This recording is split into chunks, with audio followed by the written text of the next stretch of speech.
Assalamu alaikum, family. This is Maryam Alima with another episode of What Do You Know About Islam? I'd like to first greet you all with the greeting words of peace of Assalamu alaikum. I bear witness that there is no God but Allah, who came to us in the person of Master Prophet Muhammad, to whom praises is forever due. I further bear witness that he rose up the exalted Christ, the Mahdi, the most honorable Elijah Muhammad, and that with their two minds they are guiding the Messiah in our midst, who is redeeming and being the light that we all need. That is the Honorable Minister Louis Farrakhan. It is in these three great names that I greet you. Again, in the greeting words of peace of our Arabic language, Assalamu alaikum. It has been a long time. Yes, a very long time. And I want to apologize to myself and to you all for not being steadfast in my duty, because although this is a small platform, it's not about quantity, it's about quality. And the fact that I know that people have reached out to me personally and said that this podcast has helped them in some kind of form or fashion, then who am I to stop, elevating myself with study and then passing that on to you for you to elevate as well. Like it's together that we all rise, our unity. And so me keeping my duty to myself and to you, it helps us both. So I'm thankful to be back with another episode of What Do You Know About Islam? Because we are all learning together, growing together. And I pray that you are still tuning in and passing this along to help someone else.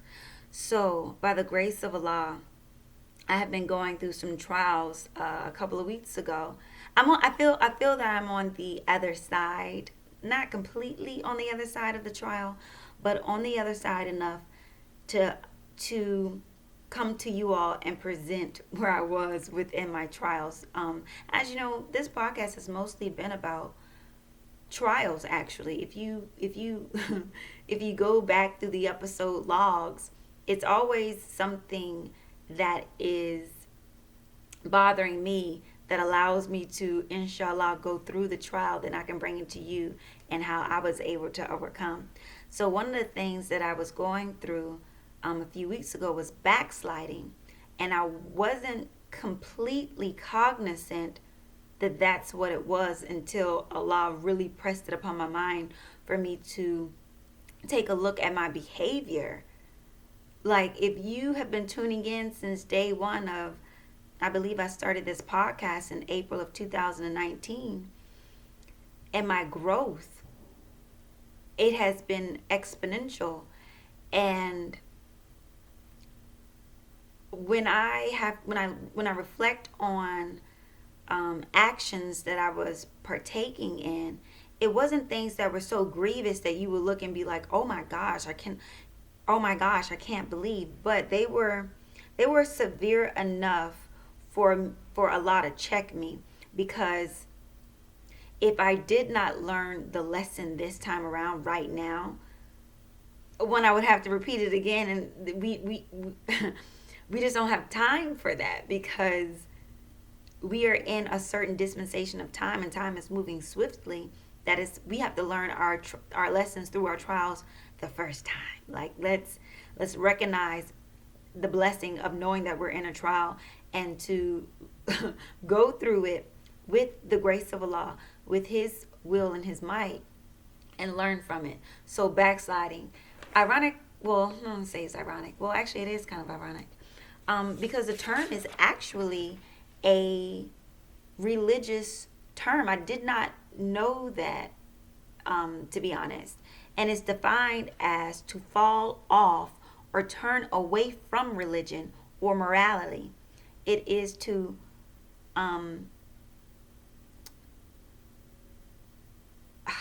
excuse me. I'm trying to think. I want to say apostatize, but that is not. It's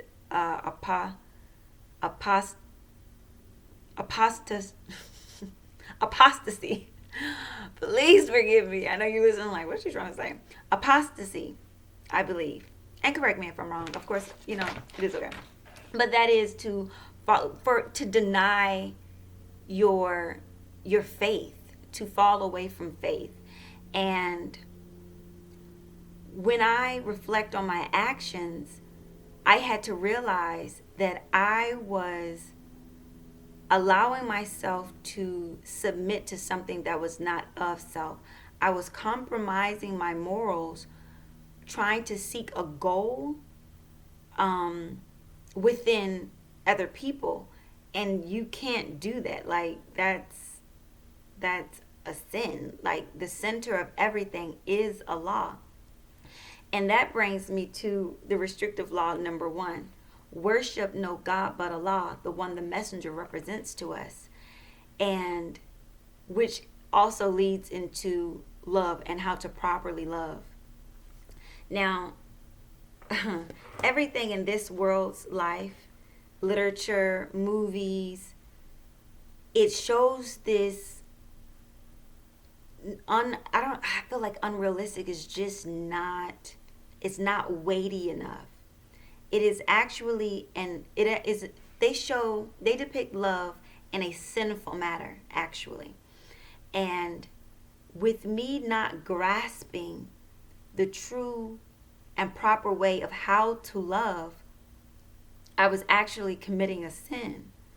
My cousin told me a few years back, about 6 years ago, that if I loved my daughter more than I loved Allah, meaning not purposely doing it, but saying that, if Allah were to take my daughter away from me, then I need to go too. What would be the purpose of me being here? And that, in fact, is putting her above Allah, because Allah brought me here. Allah brought her here. We don't belong to each other. We belong to Him, to serve Him, to bring in a kingdom of righteousness. And so I had to relinquish her back to Him, and I'm grateful that I did, because He has to be the center of everything. He, in fact, is the center of everything, and we have to submit to that in order to properly love ourselves, our offspring, our husband, our wives, our mothers and our fathers, and just each other in general. Properly loving will just aid us in all aspects of life. And I learned the proper way to love through a lecture by our beautiful minister. And that lecture is, excuse me, let me grab it. Although I don't seem to know where I put it. Forgive me, family. It's somewhere. It's, worship, no, you know what's funny? I believe it's titled The First Law, Worship No God But Allah. And the minister in that lecture, he professed to us that he, in fact, himself was loving the exalted Christ, the most honorable Elijah Muhammad, incorrectly. He loved him so dearly, he in fact started to worship him, which is how he was able to fall away from his faith. He backslid himself in 1975 when the Christ departed from us, going to the mother wheel. And I was so thankful that he mentioned that, because it was soothing to the heart to know that the one that is leading us, in fact, had to go through the same trials that we ourselves will more than likely go through. And so having him as an example and him professing that example to us was beautiful. And so it's funny, it's used to now, but I wrote down in my journal all the characteristics and attributes that I wanted, or how I wanted my husband to love me. And one of the words I used was adore. I mean, obviously I didn't want him to worship me. I put that I want him to worship and love Allah first, then himself, then our family. The things that I believe and know to be righteous. But I also put in there, I wanted him to adore me. So I wanted him to adore me. I didn't understand that the word adoration, adore, means to worship. And a sister, I shared that with a sister, and she pointed me to a verse in the Quran which uses the word adore, which, first law. Here's what I was looking for. First law, worship no God but Allah. And that is a beautiful lecture for you to listen to in order to really understand restrictive law number 1 and how it is our success. Restrictive law of Islam is our success at all times when we adhere to it. And understanding and embodying that first law is your first thing. Like you can't do any other. There's no point in doing any of the other laws, and I don't even believe that you're going to be capable of doing any other of the other laws if you don't have a true understanding of that law, because you then start to backslide and do things outside of the law because you don't have a full and firm foundation on restrictive law number 1. So I implore any and everyone that is listening to listen to that lecture. It is on YouTube. First law, worship no God but Allah. Now, to the ayat that the sister pointed me to,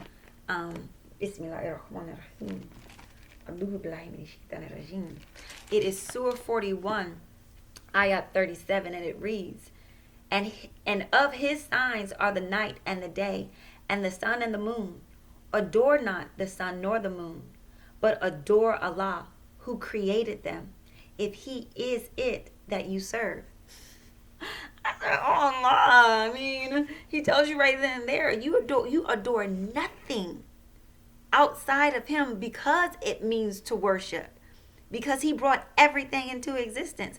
I said, oh Allah, thank you. And he, I don't feel like my clock is ticking. I don't have any problem saying my age. I am a young 32 mother of an 11-year-old. And I know that Allah is perfecting me to the degree enough to allow myself to have his blessing of a helpmeet to come to me, for me to be the helpmeet to him, and for him to be the helpmeet to me.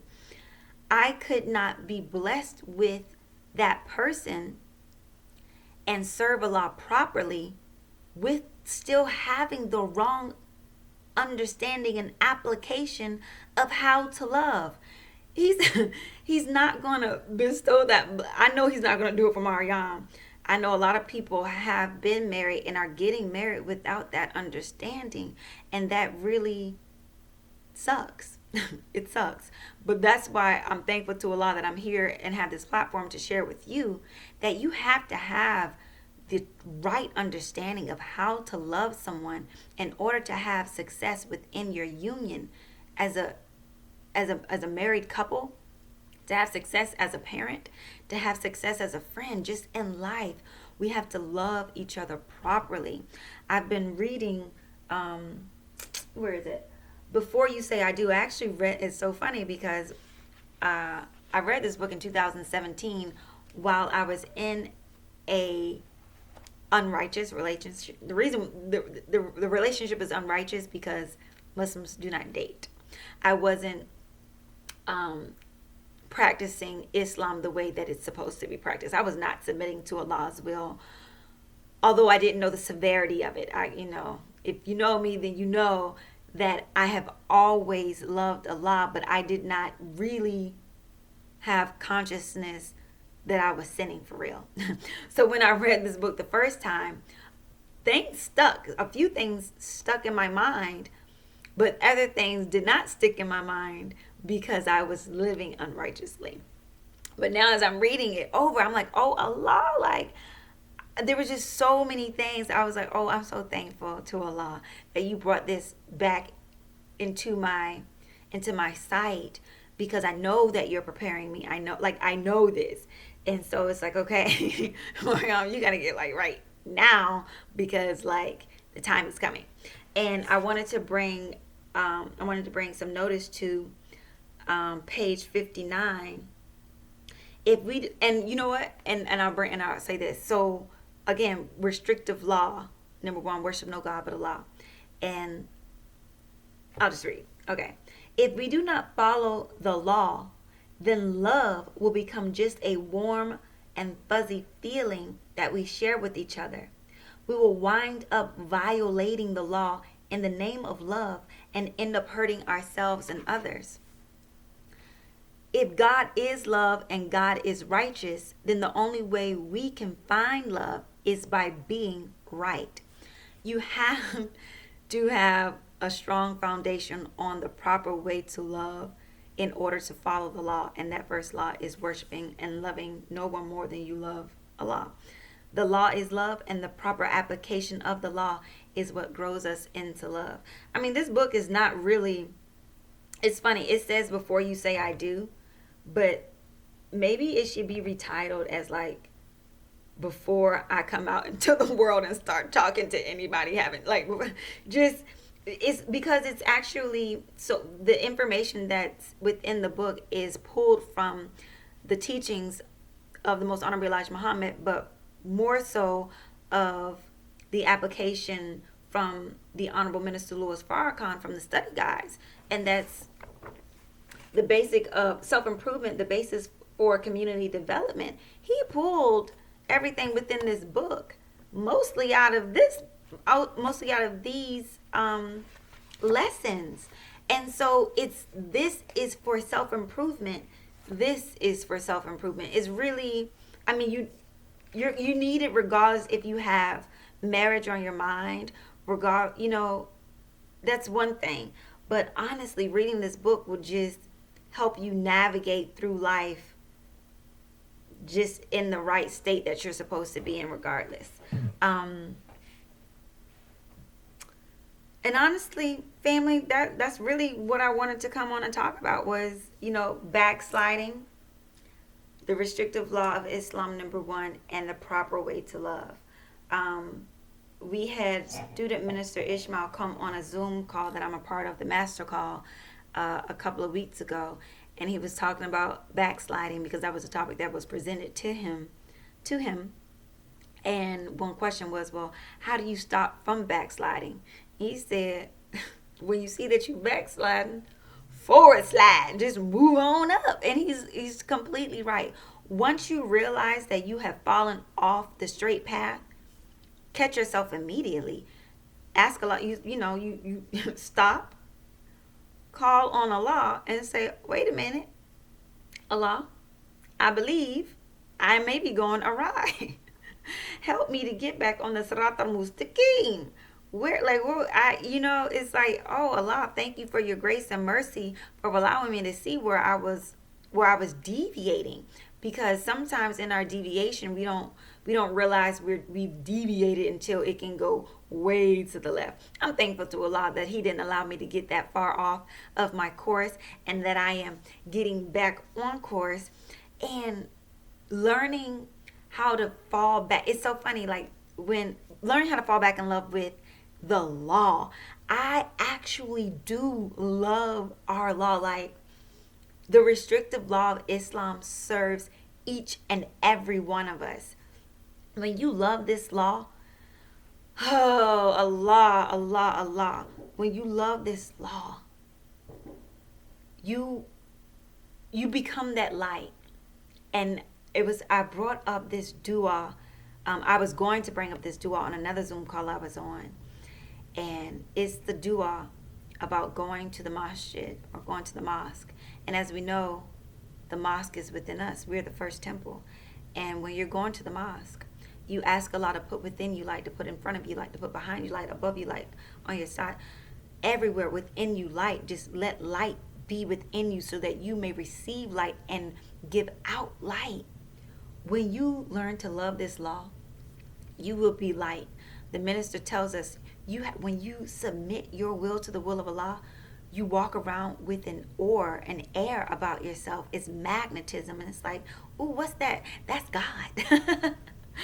That is Allah within you, like bursting out of your body. Like you can see it, you can feel it.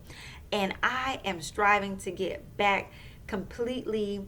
I can't say that I was on the level of the Messiah, but I'm striving to get back to where I once was. And I'm so thankful to Allah that He has so much grace and mercy to allow us to repent and sincerely repent so He can give us back that grace and mercy.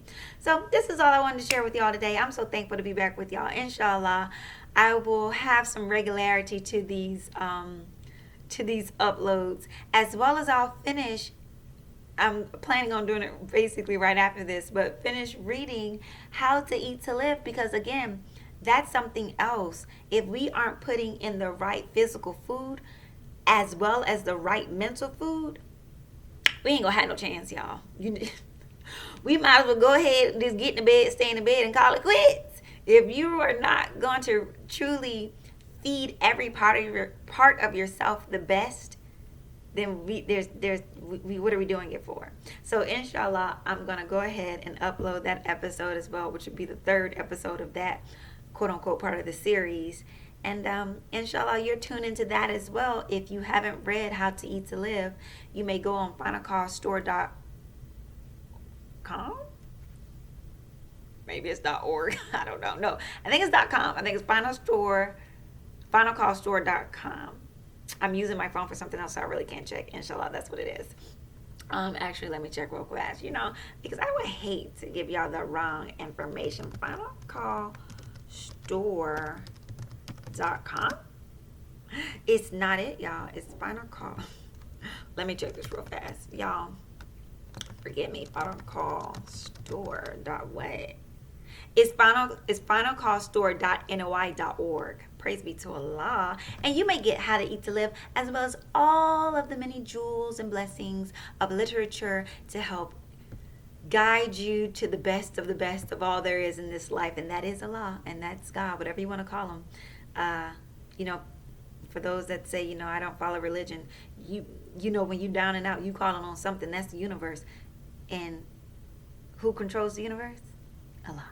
So, yeah, with that, I pray that you all were able to receive something out of this, and I pray to be with you all soon. I want to leave you as I came before you with the greeting words of peace of Assalamu Alaikum, and until next time, peace, love, and light.